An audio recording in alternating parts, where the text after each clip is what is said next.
Property आहे त्याच्याकडून कोणत्याही कायदेशीर प्रक्रियेचा अवलंब न करता ताबा घेतला असेल तर विदिन 6 मंथ त्याला सेक्शन 6 मध्ये अर्ज करून त्याचा ताबा परत मिळवता येतो. त्यावेळेला त्याला त्याचा हक्क सांगण्याची आवश्यकता नाही, फक्त त्याचा ताबा होता आणि तो ताबा कोणत्याही कायदेशीर प्रक्रियेशिवाय घेण्यात आलेला आहे असं सिद्ध केलं तर मग तो दावा सेक्शन 6 मध्ये येईल.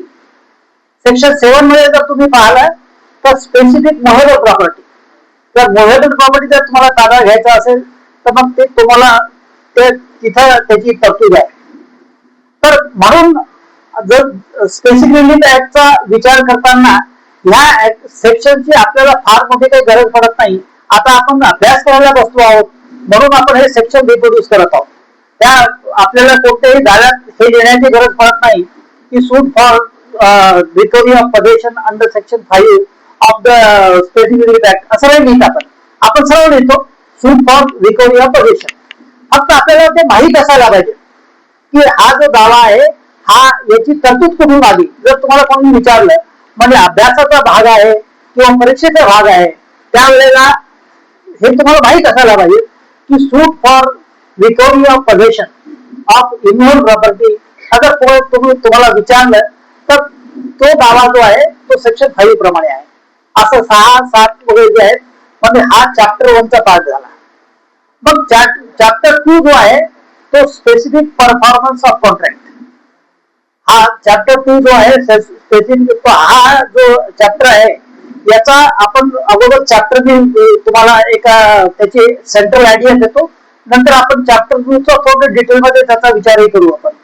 परंतु याच्यामध्ये चॅप्टर 2 जो आहे तो suit for specific performance of contract म्हणजे कुठेतरी कॉन्ट्रॅक्ट झालेला आहे आणि त्याचा कोर्टाकडून आपण परफॉर्मन्स मागायचा आहे तर ते परफॉर्मन्स आपल्याला कधी मागता येईल, किती प्रमाणात मागता येईल याचा सगळ्याचा विचार जो आहे हा चॅप्टर 2 मध्ये आहे.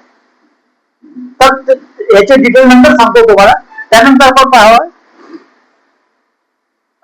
हा चॅप्टर 3 हा एकाच सेक्शनचा चॅप्टर आहे फक्त सेक्शन 26 आणि याच्यामध्ये आहे रेक्टिफिकेशन.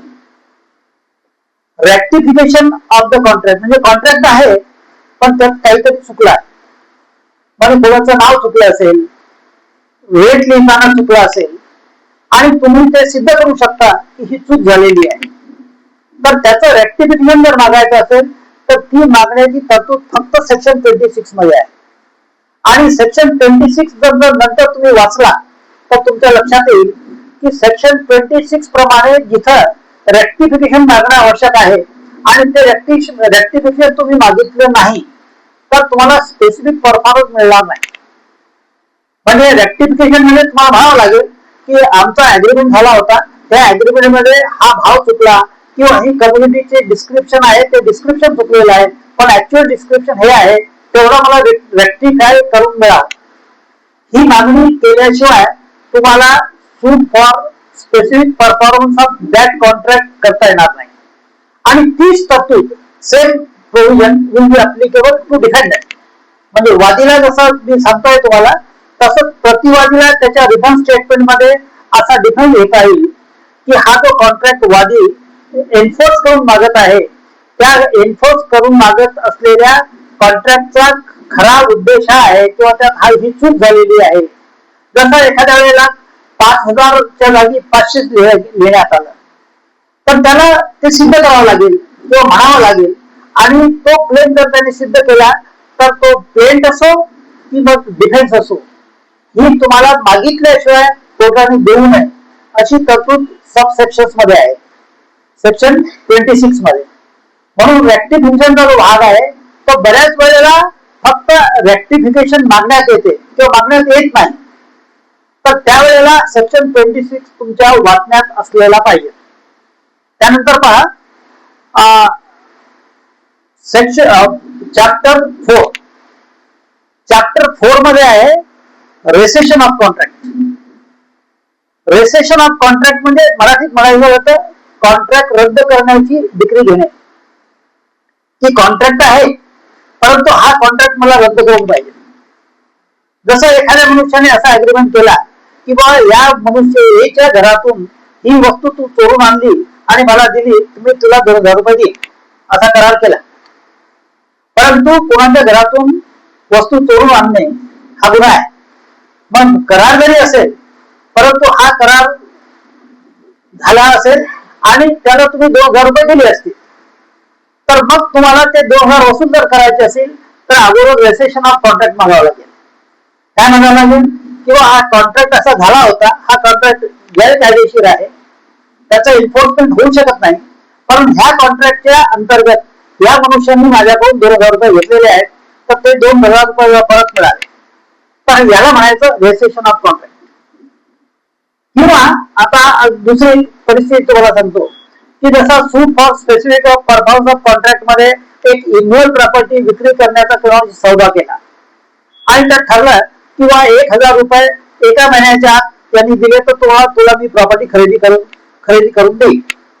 तो दावा डिग्री झाला आणि डिग्री होऊन कोर्टाने डायरेक्शन दिली किंवा एका महिन्याच्या आत म्हणजे डिग्री झाली त्या तारखेपासून एका महिन्याच्या आत तुम्ही 1,000 रुपये त्याला द्यायचे आणि त्यांनी त्याला तुम्हाला याची रजिस्टर खरेदी करून द्यायचं, असा जर डिग्री झाली तर त्याची सुद्धा तरतूद याच्यामध्ये आहे की हा कॉन्ट्रॅक्ट ही रेसेशन करून मागता येतो सेक्शन 28 खाली. रेसेशन ऑफ कॉन्ट्रॅक्ट जो आहे ही जी तरतूद आहे ही या चॅप्टर मध्ये येते आणि रेसेशन ऑफ कॉन्ट्रॅक्ट तुम्हाला बऱ्याच वेळा मागावा लागतो आणि ते मागितल्याशिवाय त्या कॉन्ट्रॅक्टच्या अंतर्गत तुम्ही जर कोणाला कोणती वस्तू दिली असेल किंवा बेनिफिट दिला असेल तर ज्या मनुष्याकडे तो बेनिफिट आहे त्या मनुष्याला तो बेनिफिट ठेवता येत नाही, तो तुम्हाला परत करावा लागतो आणि ते परत करून मागायचं असेल तर रेसेशन ऑफ कॉन्ट्रॅक्ट मागावं लागते. नाहीतर तो काय म्हणेल की माझ्याकडे कॉन्ट्रॅक्ट आहे, त्या कॉन्ट्रॅक्ट खाली तुम्हाला ही प्रॉपर्टी दिली आहे, पैसे दिलेले आहेत, त्यामुळे मी तुला परत देत नाही. म्हणून रेसेशन ऑफ कॉन्ट्रॅक्टचा जो भाग आहे तो ह्या चॅप्टर मध्ये येतो. मग हे झालं चॅप्टर 4. त्यानंतर आता महत्वाचा एक चॅप्टर आहे, याचा बऱ्याच वेळेला उपयोग होतो, हा आहे chapter 5 cancellation of agreement, cancellation of instrument. Cancellation of instrument मध्ये बहुतेक सेक्शन 31 जो आहे 31 तुम्ही काहीच लिहू नका, तुम्ही फक्त याच्यावर लक्षात ठेवा. तुमच्या हे लक्षात राहील बऱ्याच बाबी ज्या मी तुम्हाला सांगतो आहो ना, तर तुम्हाला न वाचता लक्षात राहायला पाहिजे, याच्यावर तुम्ही हे ध्यान ठेवा. तर याच्यामध्ये इनव्हॅलिड कॉन्ट्रॅक्ट इनव्हॅलिड डॉक्युमेंट आहे. तर असा डॉक्युमेंट इनव्हॅलिड, आता डॉक्युमेंट इनव्हॅलिड म्हणजे कसं काय की बा एखाद्या मनुष्याची कन्सेंट बाय फोर्स ऑब्टेन करून एक डॉक्युमेंट तयार करून घेतला की कोणाच्या प्रेशर आणून तुम्ही त्याच्याकडून ताबा घेण्याचा प्रयत्न केला, त्याचा डॉक्युमेंट तयार केला, त्या डॉक्युमेंटवर तुमची सही घेतली आणि आता तुम्हाला कोर्टासमोर जायचं आणि म्हणायचं आहे की हा जो डॉक्युमेंट आहे हा डॉक्युमेंट इनव्हॅलिड डिक्लेअर करा. जर इनव्हॅलिड डिक्लेअर केला नाही तर त्या प्रॉपर्टीचा ताबा किंवा मालकी हक्क त्या इन्स्ट्रुमेंटमुळे त्याच्याकडे जाईल आणि तो जर त्याच्याकडे गेला तर मग तुम्हाला अधिकार कुठून मिळणार आहे, राईट कुठून मिळणार आहे, तर तुमचा राईट किंवा रेमेडी जी आहे ती रेमेडी सेक्शन 31 आहे. तर सेक्शन 31 मध्ये कोणताही डॉक्युमेंट व्हाईड ऑर व्हायोलेबल दोन शब्द आहेत. आता व्हाईड म्हणजे काय आणि व्हायोलेबल म्हणजे काय की जो मुळात इलिगल आहे तो व्हाईड आणि व्हायोलेबल म्हणजे की जो इलिगल डिक्लेअर करून घ्यावा लागतो त्याला व्हायोलेबल म्हणायचं. आता याला जर उदाहरण द्यायचं होतं कसं होईल की जर एखाद्या मायनरची प्रॉपर्टी मेजर त्याच्या गार्डियनने विकली without permission of the court, तर मग त्याला तो जो मायनर आहे तो मायनर जेव्हा मेजर होतो तेव्हापासून 3 वर्षाच्या काळामध्ये त्यामधून त्या मायनरला हे डिक्लेअर करून घेता येईल की हा जो डॉक्युमेंट आहे हा माझ्या वडिलांनी किंवा माझ्या गार्डियननी एक्झिक्यूट करून दिलेला आहे, त्यांना अधिकार नव्हता किंवा अधिकार जरी असेल तरी त्यावेळेला त्यांना संयुक्तिक कारण नव्हतं हे विक्री करण्याकरता. It was not in the interest of the minor. असे वेगवेगळे कारण देऊन त्या कारणावरून त्याला दावा करता येईल आणि त्या दाव्यामध्ये जर डॉक्युमेंट डिक्लेअर झाला तर हा व्हायडेबल ऍग्रीमेंट जो आहे, voidable agreement can be declared invalid, section 31 काय. आणि काही डॉक्युमेंट व्हाईड असतात. व्हाईड डॉक्युमेंट म्हणजे काय की जे करताच येत नाही. मायनरची प्रॉपर्टी गाडीला विकता येते, विथ रायडर की मायनर मेजर झाल्यानंतर त्याला इलिगल डिक्लेअर करण्याकरता कोर्टात जाऊ शकतो, याला व्हायोडेबल म्हणायचं. परंतु जो ऍग्रीमेंट मुळात चुकीचा आहे, मुळात चुकीचा म्हणजे कसा आहे, मायनर ऍग्रीमेंट बाय मायनर, जो मनुष्य मायनर आहे त्याच्या सहीने तुम्ही ऍग्रीमेंट करून टाका, तर मायनरच्या याच्यात हा ऍग्रीमेंट इनव्हॅलिड आहे, तो व्हॅलिड होतच नाही. पण तोही डॉक्युमेंट समजा तुम्ही एखाद्या मायनरला घेऊन गेले, डॉक्युमेंट रजिस्टर करून घेतला, तर तो मायनरने रजिस्टर केलेला डॉक्युमेंट जो आहे तो व्हॅलिड होत नाही, तो व्हाईड आहे. तर असा डॉक्युमेंट आहे, पण त्याचं तुम्हाला डिक्लेरेशन मागावं लागेल. आता सेक्शन 31चा जर सबसेक्शन 2 पाहिला तुम्ही, तर सेक्शन 31चा सबसेक्शन 2 असा म्हणतो की जर डॉक्युमेंट रजिस्टर्ड असेल तर रजिस्टर्ड डॉक्युमेंटचा कोर्टाने इनव्हॅलिड डिक्लेरेशन केल्याबरोबर कोर्टाने ती डिक्री ज्या अधिकाऱ्याकडे तो डॉक्युमेंट रजिस्टर झालेला आहे त्यांच्याकडे त्याचं कॅन्सलेशन नोंदण्याकरता पाठवणं गरजेचं आहे. मग कोर्ट काय करेल की जर इनव्हॅलिड डिक्लेअर केलं तर तो डॉक्युमेंट जिथं डॉक्युमेंट रजिस्टर झालेला आहे त्या अधिकाऱ्याकडे तो डिक्री पाठवेल आणि म्हणेल की हा डॉक्युमेंट इनव्हॅलिड डिक्लेअर केलेला आहे, आणि इनव्हॅलिड डिक्लेअर केलेला डॉक्युमेंट जो आहे त्याची नोंद त्या रजिस्टरमध्ये घेण्यात येईल, जेणेकरून त्या डॉक्युमेंटच्या बेसिसवर कोणालाही पुढे कारवाई करता येणार नाही. अशी तरतूद जी आहे ही आता ह्या चॅप्टर 5 मध्ये आहे. आता याच्यामध्ये एक 2 कंटिन्युअन्सी आणखी आहेत, म्हणजे जसं 31 आहे तसा 32 आणि 33 आहे. तर 32 आणि 33 जो आहे तो पार्ट डॉक्युमेंट इनव्हॅलिड डिक्लेअर करता येतो, म्हणजे पार्ट डॉक्युमेंट जर व्हॅलिड असेल आणि पार्ट डॉक्युमेंट इनव्हॅलिड आहे तर जो इनव्हॅलिड पोर्शन आहे तेवढंच डिक्लेरेशन होईल. म्हणजे जसं आता एका मायनरनी आणि त्याच्या आईने खरेदी विकत करून दिला, मायनर जो आहे त्याच्यापुरता जो डॉक्युमेंट आहे तो इनव्हॅलिड होईल, परंतु आईने करून दिलेला जो डॉक्युमेंट आहे तो व्हॅलिड राहील. तर याला म्हणायचं part declaration of document as invalid. तर ही पण तरतूद जी आहे ही तरतूद या चॅप्टर 5 मध्ये आहे. त्यानंतर आपण पहा चॅप्टर 6 हा फार उपयोगात येणारा चॅप्टर आहे. चॅप्टर फार छोटासा आहे, फक्त 2 सेक्शन आहेत, सेक्शन 34 आणि सेक्शन 35. त्या सेक्शन 34 मध्ये डिक्लेरेशन कोर्टाला देता येते. डिक्लेरेशन आता काय म्हणजे काय, घोषणा. डिक्लेरेशन म्हणजे काय, मराठीत म्हणायचं तर घोषणा. कशाची घोषणा, तर घोषणा कशाची असू शकते, स्टेटसची होऊ शकते. हे सिद्ध म्हणजे ही घोषित करून मिळावं की मी ह्या कुटुंबाचा करता आहे, हे घोषित करून मिळावे की या पर्टिक्युलर ट्रस्टचा असलेल्या मंदिराचा मी पुजारी आहे, अशी गोष्ट जर करून मागायची असेल, किंवा आमचा अधिकार आहे या कारणामुळे आम्ही इथं पूजा करायला अधिकारी आहोत, हे जर सिद्ध केलं तर अशी घोषणा मागायची तिथं मागता येईल. किंवा पर्टिक्युलर मनुष्य वादी असं डिक्लेरेशन मागू शकतो की ह्या प्रॉपर्टीचा मी मालक आहे अशी घोषणा करून द्या, it be declare that I am owner of the property. किंवा अशी घोषणा करून मागता येईल की हा प्रतिवादी जो आहे हा प्रतिवादी ह्या प्रॉपर्टीचा मालक नाही. हे सगळ्या घोषणा आहेत. तर घोषणा ज्या आहेत त्या प्रॉपर्टी बद्दल आणि अधिकाराबद्दल, स्टेटस बद्दल, म्हणजे ते फक्त प्रॉपर्टी बद्दल घोषणा नसतात. घोषणा या प्रॉपर्टी आणि स्टेटस या दोन्ही बाबत असू शकतात. तर ही घोषणा मागण्याकरता जी तरतूद आहे ती तरतूद आहे सेक्शन 34 मध्ये. आता सेक्शन 34 जो आहे याला काही रायडर्स आहेत, म्हणजे प्रोव्हिजन, त्याला प्रोव्हिजन, परंतु मराठीत म्हणायचं तो परंतु. परंतु काय आहे की घोषणा मागताना फक्त घोषणा मागता येईल का? आता असं समजून चला की एका प्रॉपर्टीचा मी मालक नसताना ती प्रॉपर्टी मी विकून टाकली, मी मालक नाही पण मी प्रॉपर्टी विकून टाकली आणि दुसऱ्या मनुष्याला त्या प्रॉपर्टीचा ताबा दिला आणि ती तिसरी व्यक्ती जी परचेसर आहे ती त्या प्रॉपर्टीच्या ताब्यात आहे. तर अशा वेळेला मी जर घोषणा करण्याचा दावा दाखल केला की हे सरदारजी मी ही प्रॉपर्टी विकलेली आहे, ही सेल जी आहे ती इलिगल आहे आणि अशी घोषणा करून मिळावी की जो परचेसर आहे तो मालक नाही, अशी म्हणता येईल तुम्हाला. परंतु ह्याच्या सोबत तुम्हाला ताबा मागावा लागेल. जर तुम्ही दावा मागितला नाही तर घोषणाचा फक्त दावा चालणार नाही.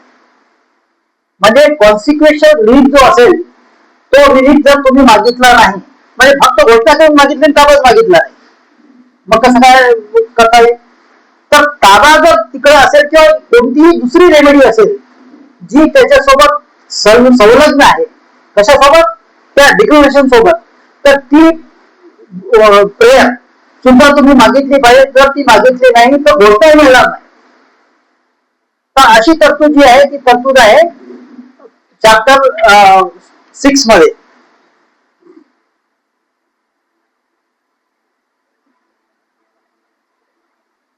आता त्यानंतर बरेच वेळा आपण suit for permanent injunction, suit for mandatory injunction आणि मग त्याच्यामध्ये पेपर इंजंक्शन हे आपण जे करतो त्याच्यामध्ये आपण काही तरतूद लिहित नाही.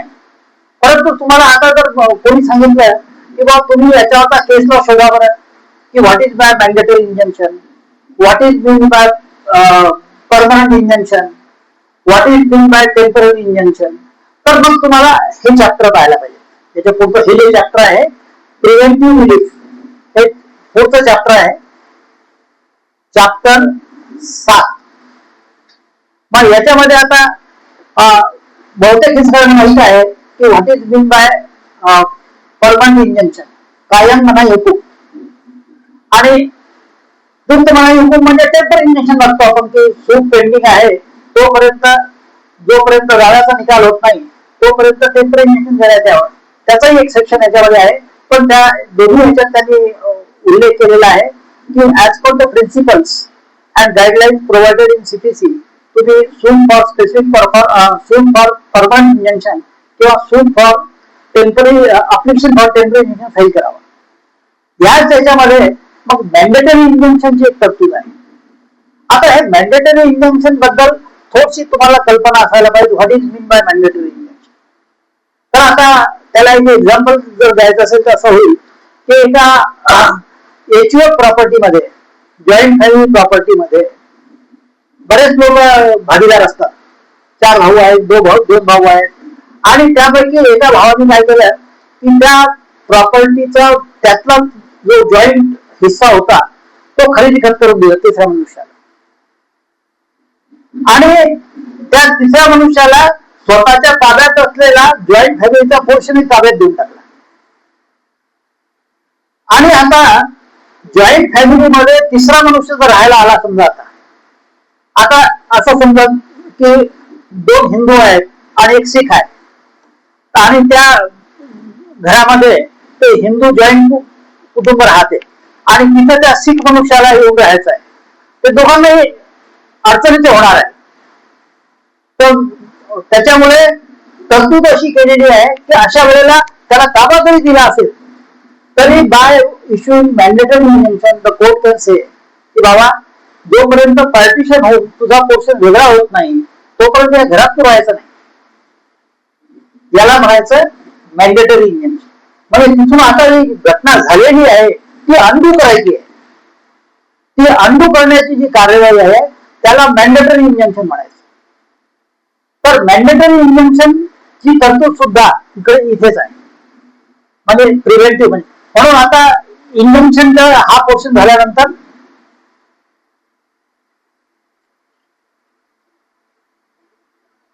शेवटचा जो सेक्शन आहे याच्यामध्ये इंजंक्शन व्हेन रिफ्यूज्ड, तर त्याच्या कंटिन्युअसली त्याचा आपण विचार करू. तर तुम्हाला मेनली या टोटल 8 इंजंक्शन जनरल आणि परपेच्युअल इंजंक्शन 8 चॅप्टरचा विचार करायचा आहे. म्हणजे आपल्याला स्पेसिफिक रिलीफ ऍक्ट मध्ये टोटल 8 चॅप्टर आहेत. त्या 8 चॅप्टरचा तुम्हाला मी नकाशा तुमच्या डोक्यात राहावा असं तुम्हाला जे आता सांगितलंय ते फक्त लक्षात ठेवा. आणि याच्यानंतर तुम्ही जर वाचलं, फक्त इंडेक्स वाचायचा आहे तुम्हाला. इंडेक्स वाचला की तुमच्या लक्षात येईल की आपल्याला याच्यामध्ये काय काय सब्जेक्ट आहे. इनव्हॅलिडिटी ऑफ डॉक्युमेंट आहे, रेक्टिफिकेशन ऑफ डॉक्युमेंट आहे, डिक्लरेशन आहे, प्रिव्हेंटिव्ह ऍक्शन म्हणजे परकटिव्ह इंजंक्शन आहे. हे वेगळे वेगळे चॅप्टर आहे. सुरुवातीला पोझिशन सूट आहे, त्यानंतर स्पेसिफिक परफॉर्मन्स ऑफ कॉन्ट्रॅक्ट आहे. या सगळ्या बाबी एक वेळ तुमच्या लक्षात आल्या की इथून सुरुवात करायची.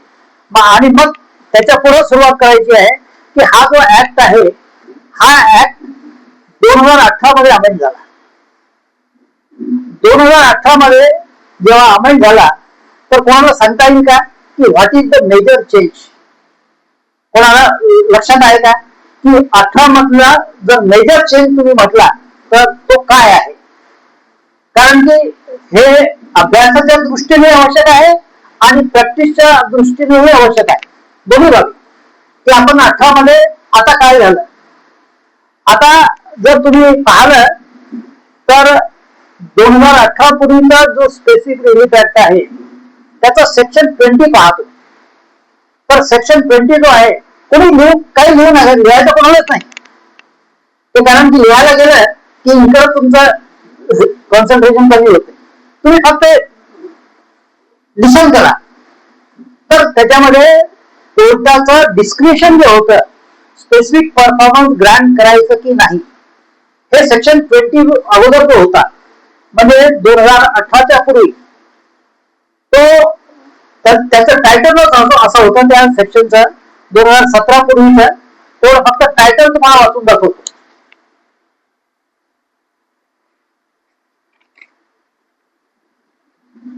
Section 20 discretion as to decrees specific performance. Discretion म्हणजे काय की कोर्टाच्या मनात असलं तर स्पेसिफिक परफॉर्मन्स देऊ, नाही तर नाही देणार. तर त्याला काही कारण होते त्यांनी, हा जो सेक्शन होता. परंतु आता या 2018च्या अमेंडमेंट मध्ये हा शब्द बदलला. आता discretion to grant specific performance हा एकापर्यंत तो त्यांनी गाळला तिथून. आणि त्याच्या जागी मग त्यांनी म्हटलं आहे की सबस्टिट्युटेड परफॉर्मन्स बद्दलचा तरतूद टाकली. ते वाचून दाखवली तुम्हाला. 20 मध्ये काय झालं ते.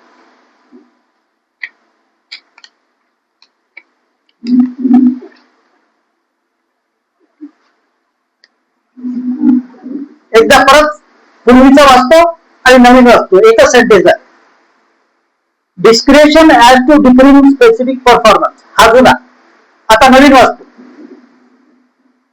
Substituted performance of contract. Title बदललं. इथं आता डिस्क्रिप्शन बद्दल एकही शब्द नाही आणि आता सबस्टिट्युटेड परफॉर्मन्स हा शब्द आला. आता what is mean by substituted performance. आता सबस्टिट्युटेड परफॉर्मन्स हा सेक्शन 20 मध्ये जो घातला आहे, इथे त्यांनी काय केलं आहे की समजा सरकारने तुम्हाला पूल बांधण्याचा करार दिला की हा पूल बांधून द्यायचा आहे. त्यात ठरवलं किंवा इतक्या रुपयामध्ये इतक्या काळामध्ये अशा स्पेसिफिकेशनचा पूल तुम्हाला बांधून द्यायचा आहे. आणि तुम्ही काय केलं की थोडं काम सुरू केलं आणि नंतर काम करत नाही.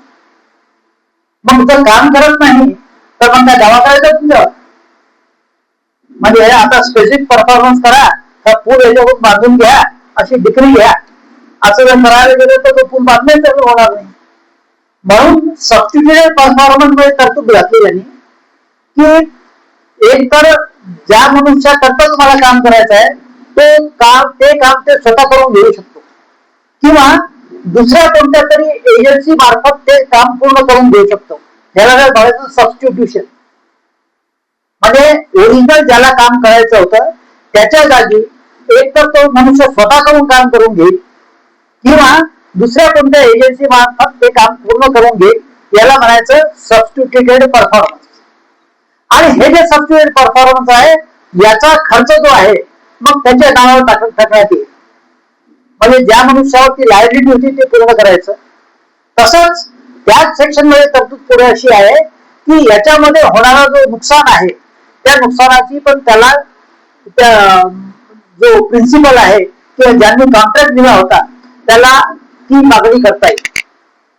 म्हणून आता मेजर चेंज कुठे झाला आपण पाहतो म्हणजे स्पेसिफिक परफॉर्मन्स अगोदर जे द्यायचा होता त्याचं डिस्क्रिप्शन होतं की बाबा स्पेसिफिक परफॉर्मन्स द्यायचं की नाही, म्हणजे ऍग्रीमेंट सिद्ध झाला, ऍग्रीमेंट सिद्ध झाला, त्याचं परफॉर्मन्स करण्याचं रेडीनेस आणि विलिंगनेस ते सिद्ध झालं. तरीही कोर्टाकडे डिस्क्रिप्शन होतं की आता स्पेसिफिक परफॉर्मन्स द्यायचं की नाही.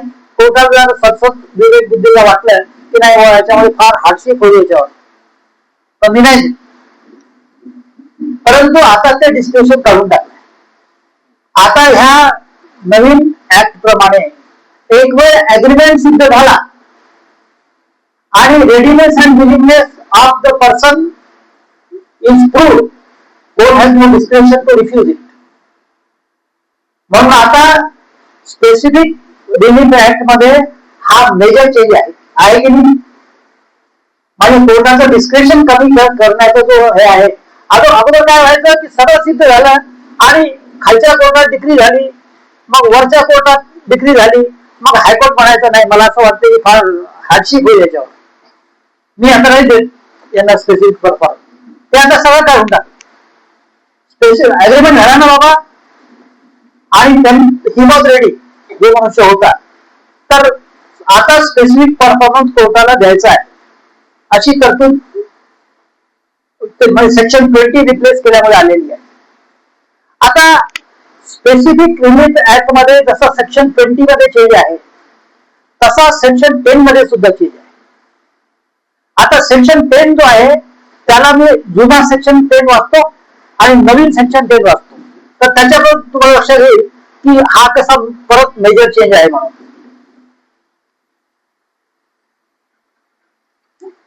त्याला टायटल सारखंच आहे.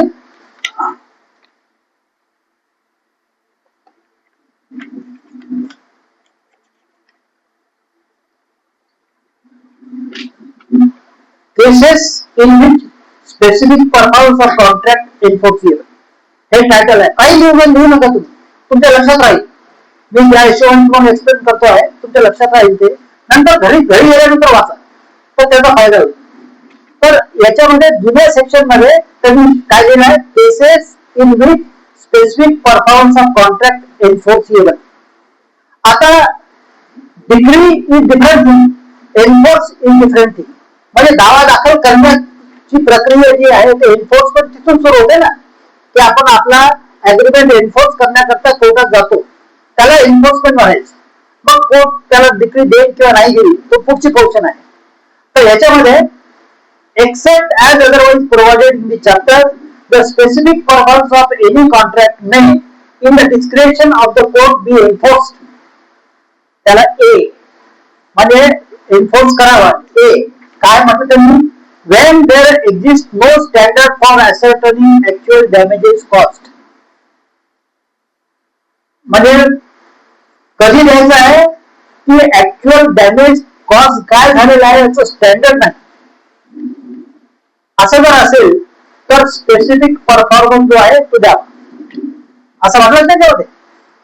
बी when the act agreed to be done in such that compensation in money for its non-performance is not offered and offered additional relief. म्हणजे स्पेसिफिक परफॉर्मन्स दिल्यामुळे काही फार त्याला रिलीफ होईल असं कोर्टाला वाटत नाही, तर त्यावेळेलाही स्पेसिफिक परफॉर्मन्स जो आहे तो द्यायचा की नाही याचा विचार, एन्फोर्समेंट होईल की नाही त्याचा विचार होईल. आता जसं काही गोष्टीला फार महत्व त्यांच्या व्हॅल्यूला नसते, त्यांच्या स्टेटसला असते. म्हणजे एखाद्या वेळेला असं आहे की रामाचा तोफ कोणाला मिळाला तर त्याची किंमत तशी कमी असेल, पण तो रामाचा टोप आहे म्हणून त्याला एक व्हॅल्यू झाली. किंवा एन्शियल वस्तू असेल तर ती त्या ऍक्च्युअली नाही त्याला बघायचं, त्याला त्याची ऍन्शियंट वस्तू होती, त्याला वेगळी किंमत असते. तर ह्या बाबीचाही इथं विचार करायचा आहे. हे जुनं आलं आणि त्याच्यामध्ये मग त्यांनी म्हटलं एक्सप्लेनेशन. हे मी जुनं वाचतो आहे. एक्सप्लेनेशन मध्ये असं म्हटलं, unless and until contrary is proved the court shall presume. काय कोण प्रिझ्युम करेल? तर इथं त्यांनी असं प्रिझम्पशन दिलं की जर मोएबल प्रॉपर्टीचा कोणताही करार असेल तर it can be compensated in terms of money. आता प्रिझ्युम करायचं. मग तुम्ही सिद्ध करा. जर स्पेसिफिक परफॉर्मन्स मागायचा असेल की नाही बाबा साहेब, हे तुम्ही जे म्हणतात की हे मोएबल प्रॉपर्टी जरी असेल तर ह्या मोएबल प्रॉपर्टीचं स्पेसिफिक परफॉर्मन्स आपल्याला मोजता येणार नाही, डॅमेजेस मोजता येणार नाही. पण प्रिझ्युम काय करायचं आहे की मोजता येईल, असं प्रिझ्युम करायचं एक्सप्लेनेशन प्रमाणे. आणि दुसरं एक्सप्लेनेशन असं आहे की जर इमोबल प्रॉपर्टीचा जर अग्रीमेंट असेल तर डॅमेजेस त्याचं मोजता येत नाही. म्हणून त्यांनी म्हटलं that breach of contract of transfer of movable property can be so relieved except in the following cases. मग त्यांनी ते म्हटलं आहे. आणि इमोबल प्रॉपर्टी बद्दल त्यांनी म्हटलं आहे की it cannot be relieved in terms of money. म्हणजे इन शॉर्ट काय केलं की इमोबल प्रॉपर्टी जर जावं असेल तर त्याला असं प्रिझ्युम करायचं की डॅमेजेस इज नॉट ऍडिक्वेट रिलीफ ह्या सेक्शन 10 मुळे. आणि मोएबल बद्दल डॅमेजेस जो आहे ऍडिक्वेट रिलीफ आहे, अशी तरतूद होती. आता जी दुरुस्ती झाली ती दुरुस्ती पाहू काय म्हणते आता section 10.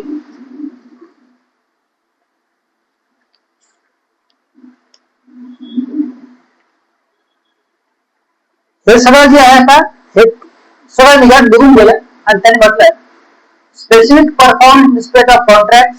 The specific performance of A contract shall be enforced by court subject to the provisions contained in subsection 2 of section 11, section 14 and section 16. म्हणजे आता हे जे एक्सप्लेनेशन जे होतं की प्रिझ्युम करायचं की डॅमेजेस जे होतात ते सगळे काढून टाकलं. आता हा सेक्शन 10 जो आहे हा परत मेजर चेंज आहे. जसं मी तुम्हाला सेक्शन 20 ला सांगितलं की नाही, तसा सेक्शन 10 मध्ये सुद्धा या अमेंडमेंट मुळे मेजर चेंज आहे. कारण की त्यांना ऑब्जेक्ट आणि रिझन्स जे आहेत कशाचे, ह्या अमेंडमेंटचे 2018 जी अमेंडमेंट आली त्यांच्या ऑब्जेक्ट अँड रिझन मध्ये एक पोर्शन वाचून दाखवतो तुम्हाला.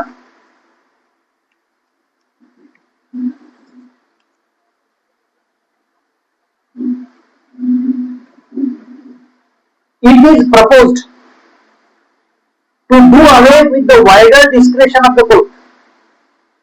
To do away with the wider discretion of the court to grant specific performance and to make specific performance of contract a general rule. म्हणजे आता grant of specific performance is a general rule. Then exception म्हणजे exception च्या comparison त्याला general rule समजतं की आपल्याला specific performance द्यायचा आहे. Subject to certain limited grounds. आता लिमिटेड ग्राउंड्स मध्ये कोणते येतील, किंवा तुम्ही अग्रीमेंट केला जे पैसे द्यायचे ते पैसे द्यायला तयार नाही, मग तरी स्पेसिफिक परफॉर्मन्स मागणार का तुम्ही, तर नाही नसत्या. परंतु तुम्ही पैसे द्यायला तयार आहे आणि तो देत नाही तर स्पेसिफिक परफॉर्मन्स कोणाला द्यावंच लागेल, याला आता डिस्क्रिप्शन नाही. म्हणून हे लिमिटेड ग्राउंड जे म्हटलं आहे ते हे.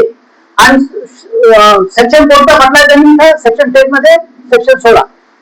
आता सेक्शन 16 म्हणजे काय आहे, पर्सनल बार.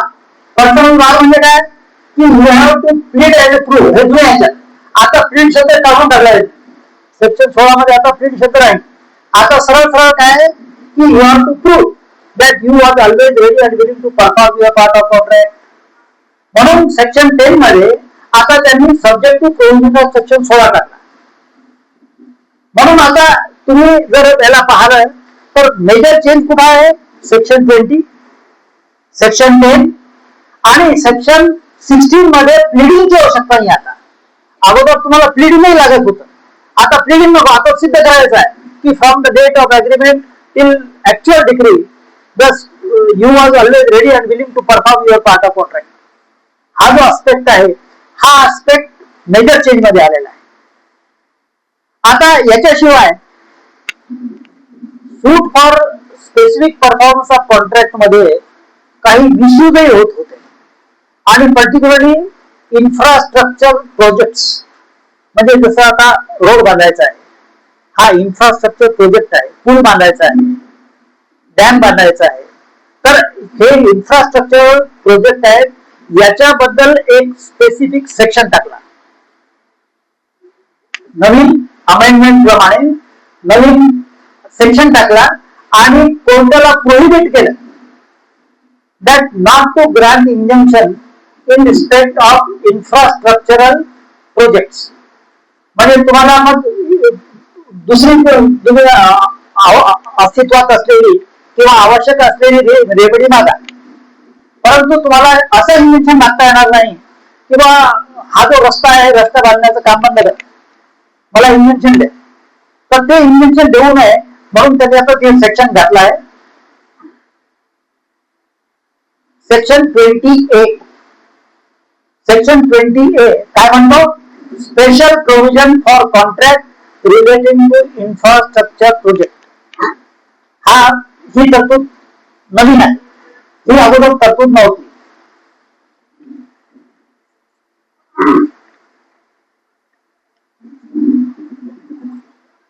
म्हणजे याचा हे काय की आता मी तुम्हाला जी वाचतो आहे हे पूर्ण अभ्यास काही शक्य नाही. तुम्ही पण अभ्यास करून राहिले, मी पण अभ्यास करून राहिले. तुम्हाला मी एक सेंट्रल आयडिया देतो की हाऊ टू लर्न इट. ते लर्न करण्यावर तुम्हाला सोपं होणार आहे. म्हणजे एखादी गोष्ट आपण स्टोरीच्या जसं असते की नाही, की राजा होता, तिथून निघाला, मग तो अरण्यात गेला, हे गेलं ते केलं, मग ती लक्षात राहते. परंतु जर आपण फक्त म्हटलं की तो अरण्यात गेला, तर मागचं पुढचं लक्षात नसेल, मग ते लक्षात राहत नाही. तर इथं ही पूर्ण जी दुरुस्ती करण्यात आलेली आहे, त्या दुरुस्तीचा काय ऍक्च्युअली उद्देश आहे तो पाहण्याकरता याच्या समोरच इथं ऑब्जेक्ट अँड डिझाईन्स आहेत. या बेअर ऍक्ट मध्येच फक्त 2 पॅरेग्राफचे आहेत, 10 ते 20 लाईन आहे, तर त्या जरूर वाचा. म्हणजे त्या वाचल्या की तुमच्या लक्षात येते की actually what is the actual change by the amendment, आणि मग अमेंडमेंटचा काय इम्पॅक्ट होतो याचा विचार प्रॅक्टिस करणाऱ्यालाही आणि परीक्षा देणाऱ्यालाही त्याचा विचार करून त्याप्रमाणे आपल्याला हे करता येईल. त्याशिवाय जर आपण पाहिलं तर याच्यामध्ये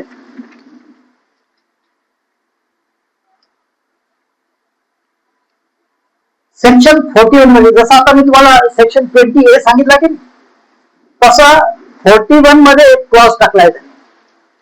सेक्शन 41 जो आहे की नाही स्पेसिफिक ऍक्टचा, तो section 41 pertains to when invention refuse. म्हणजे त्याला टायटल जे आहे की नाही, व्हेन इन्व्हेन्शन रिफ्यूज, आणि मग त्याला खाली त्यांनी 1, 2, 3 असे ABCD दिले आहेत त्याला. त्याच्यामध्ये एक सेक्शन टाकला आहे, म्हणजे सब सेक्शन नवीन सेक्शन 41 मध्ये इंट्रोड्यूस केला आहे. तर तो जो इंट्रोड्यूस केलेला पोर्शन आहे तो आता तेवढा एक पहा तुम्ही, तो याची संबंधित आहे म्हणून तो सांगतोय तुम्हाला मी.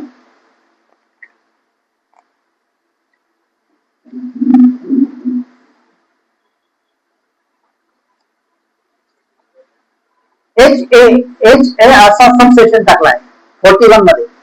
तो असं म्हणतो, इफ इट विल इम्पेड और delay the progress or completion of any infrastructure project or interfere with the continued provision of relevant facility related thereto or service being the subject matter of such project.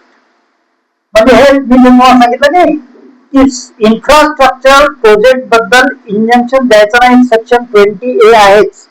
तसंच when injunction is not to be granted याच्याकरता section 41 मध्ये section sub section HA हा introduce केलेला आहे, त्याच्याशी संबंधित आहे. आता हे तुम्हाला मी सांगितलं सेक्शन 10 मध्ये, त्याच्यामध्ये आपण 3 सेक्शन पाहिले होते, सेक्शन 16, सेक्शन 14 आणि सेक्शन 11. सेक्शन 11 जो आहे तो रिलेटिंग टू ट्रस्ट प्रॉपर्टी आहे. ट्रस्ट प्रॉपर्टी जो आहे त्यांनी काय म्हटलं की specific performance will be subject to provision of section 10, section 11, section 14 and section 16. Section 16 बद्दल तुम्हाला सांगितलं, you are always ready and willing to perform your part of contract, हा सेक्शन 16चा पार्ट आहे. सेक्शन 14 हा जो आहे तो काय म्हणतो? सेक्शन 14 असं म्हणतो की subject to section provision of section 14 म्हणजे काय की ज्या मनुष्याने अग्रीमेंट केलेला आहे तो अग्रीमेंट, तो जो मालक आहे, अग्रीमेंट करून घेणार आहे तो मालक आहे की नाही, की त्याच्याबद्दल काही डिस्प्यूट आहे का? आता सेक्शन 14 फक्त जो आहे त्याचा टायटल वाचतो, पूर्ण आहे. याच्यामध्ये आता चेंज असं केलं की तुम्हाला मी अगोदर सांगितलं की सेक्शन 20 मध्ये सबस्टिट्यूटेड परफॉर्मन्स डिस्क्रिप्शन जागी काय काय टाकलं? Substituted performance. आता इथं त्यांनी काय म्हटलं? Section 14, the following contracts cannot be specifically enforced, namely where party to the contract have obtained substituted performance. म्हणजे सेक्शन 20 खाली जर तुम्ही सबस्टिट्यूटेड परफॉर्मन्स मागितलं असेल आणि केलं असेल किंवा एन्फोर्स करून घेत असेल तर तुम्हाला स्पेसिफिक परफॉर्मन्स मागता येणार नाही. हे this is the change in section 40. हे पूर्वीचं contract the performance of which involve performance of a continuous duty which court cannot supervise, हे हा जो सबसेक्शन आहे हा जुना होता तसाच कंटिन्यू ठेवलाय. आणि सी आणि डी हे कसे ठेवले आहेत? फक्त सबस्टिट्यूटेड परफॉर्मन्स जिथं तुम्ही ऑप्ट केला असेल तर तिथं स्पेसिफिक परफॉर्मन्स मागता येणार नाही. म्हणून this is the again change by the amendment. त्यानंतर आपण पहा, आता या चॅप्टर 2 चा विचार करताना आपण पहा की बऱ्याच वेळेला कॉन्ट्रॅक्ट जो झालेला आहे तो पूर्णपणे परफॉर्मन्स करून मागता येत नाही, किंवा पूर्ण करून म्हणजे जसं आता अशी परिस्थिती आहे की मी 1 एकर जमीन खरेदी करून घेण्याचा करार केला, परंतु नंतर माझ्या लक्षात आलं की हा 1 एकर जी जमीन आहे ही जमीन तिथं कमी आहे, ती अर्धा एकर आहे आणि आता मला स्पेसिफिक परफॉर्मन्स मागायचा आहे. तर मग तसं स्पेसिफिक परफॉर्मन्स मागताना मला काय करावं लागेल त्याची तरतूद जी आहे ती सेक्शन 13 मध्ये आहे. म्हणजे परफॉर्मन्स ऑफ पार्ट कॉन्ट्रॅक्ट, त्याला म्हणायचं performance of the part contract. तर पार्ट कॉन्ट्रॅक्ट करण्याकरता काय तरतुदी आहेत त्या तुम्हीच वाचा. फक्त त्यात सेंट्रल आयडिया तुम्हाला देतो की तुम्हाला परफॉर्मन्स मागताना पूर्ण वागावं लागेल, कारण की यू कॅनॉट बी जज ऑफ युअर ओन केस. असं तुम्हाला म्हणता येईल का की त्याच्याकडे 1 एकर जागा नाही, तुम्ही आधीच करा की बाबा मला 1 एकर पूर्ण पाहिजे, माझा अग्रीमेंट 1 एकराचा आहे, मला 1 एकर पाहिजे. पण जर तो 1 एकर देत नसेल, त्याच्याकडे 1 एकर नसेल, तर मग मला फक्त अर्धा एकरची डिक्री मिळावी अशी तुम्हाला जर क्लेम करायचा असेल अर्धा एकराची, तर तुम्हाला पैसे 1 एकराचे द्यावे लागतील. अशी मागणी केली तर, कारण की सेक्शन 13 म्हणतो की suit there cannot be a suit for specific performance of part of the contract. आणि तो जर करायचा असेल तर तुम्हाला हा सेक्शन 13 प्रमाणे you have to offer entire amount of consideration. You cannot say की बा अर्धा एकरचा आहे, हे अर्धा एकर म्हणजे आपला 1000 रुपये ठरलं होतं, हे 500 रुपये दे, असं तुम्हाला दावा नाही करता येणार. तुम्हाला दावा जो करावा लागेल तो तुमच्या अग्रीमेंट प्रमाणे करावा लागेल. दुसरं एक लक्षात ठेवा, आता suit for specific performance of contract हा टोटली वेगळ्या तऱ्हेचा सूट असतो, हे लक्षात ठेवायचं. कसं का असं म्हणतो मी, आता लक्षात घ्या तुम्ही की समजा आता तुम्ही एक प्रॉपर्टी परचेस करण्याचा अग्रीमेंट केला आणि त्याच्याबद्दल तुम्ही एन्क्वायरी करता की बा ज्याच्याशी मी अग्रीमेंट केलेला आहे तो याचा मालक आहे की नाही, याचा तुम्ही एन्क्वायरी करता. त्याच्याकरता तुम्ही पेपरमध्ये नोटीस घातली, पब्लिक नोटीस टाकली की बा असा मी अग्रीमेंट केलेला आहे, जर या अग्रीमेंट बद्दल कोणताही आक्षेप असेल तर त्यांनी मला कळवा, असं कोण जनरली आपण करतो. आणि त्याच्यामध्ये एक दुसरा मनुष्य उभा राहिला आणि त्यांनी म्हटलं की नाही नाही, ही जी प्रॉपर्टी त्या व्यक्तीच्या मालकीने आहे, मी पण मालक आहे किंवा तो मालक नाहीच, मालक मी आहे. आता असं जर असेल तर मग तुमचं ऑप्शन काय आहे? सूट फॉर स्पेसिफिक परफॉर्मन्स दाखल करायचं असेल तर तुम्हाला काय करता येईल? म्हणजे आता काही लोक असे करतात की हा ज्यांनी करार करून दिला त्याला पार्टी करतात आणि ज्यांनी ऑब्जेक्शन घेतलं त्यालाही पार्टी करतात आणि मग स्पेसिफिक परफॉर्मचा दावा दाखल करून त्यात असं म्हणतात की बाबा मला क्लिअर टायटल पाहिजे, यांनी यांची भानगड संपवून मला खरेदी खत करून द्यावं. असा जर दावा केला तर असा दावा चालणार नाही, कारण हा suit for specific performance of contract आहे. It is not a title suit. You want to convert it into a title suit. म्हणजे त्या दोन लोकांमधलं टायटल कोणाचं आहे हे सिद्ध करून जर तुम्हाला घ्यायचं असेल तर सूट फॉर स्पेसिफिक परफॉर्मन्स हा होईल. आणि जो मनुष्य तुमच्या अग्रीमेंटला पार्टी नाही, एक मनुष्य पार्टी नाही ना, ज्याने आक्षेप घेतलेला आहे तो पार्टी नाही, त्याच्या विरुद्ध सूट फॉर स्पेसिफिक परफॉर्मन्स कसं करणार आहे? म्हणून सूट फॉर स्पेसिफिक परफॉर्मन्सचा कॉन्ट्रॅक्टचा दावा जो आहे तो वेगळ्या करायचा दावा आहे. It is not a suit for title. That inquiry cannot be grade in a suit for specific performance of contract. त्याच्यामध्ये रेव्हेन्यू एकच आहे की तुम्हाला जर इफ यू आर कन्फर्म की ज्याच्याशी अग्रीमेंट झालेला आहे तो मालक आहे, त्याच्याकडून खरेदी पाहिजे, त्याच्याकडून खरेदी मागा, त्याच्याकडून खरेदी घ्या, मग त्याच्याशी भांडत बसा. जो ऑब्जेक्शन घेतो आहे की नाही की तो अगदी मालक आहे. If you are confirm, all right. If you are not confirm, then you can apply for rescission of contract. म्हणजे रेसिशन ऑफ कॉन्ट्रॅक्ट आहे ना, किंवा जो मनुष्य मालक नाही त्याने अग्रीमेंट करून टाकला आहे, माझ्याकडून पैसे घेतले, मला माझे पैसे परत करा.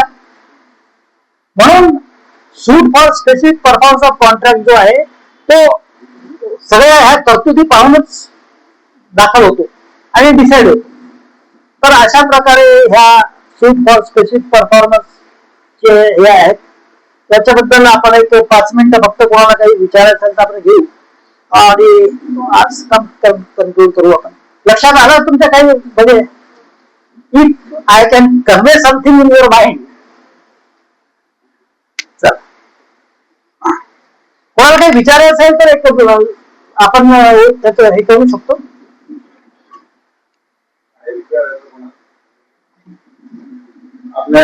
यानंतर कधी you can come to my office, आपण तिथे हे करू शकतो. आपल्या ज्या कायद्याच्या क्षेत्रामध्ये दिवाणी क्षेत्र जे म्हणतो, दिवाणी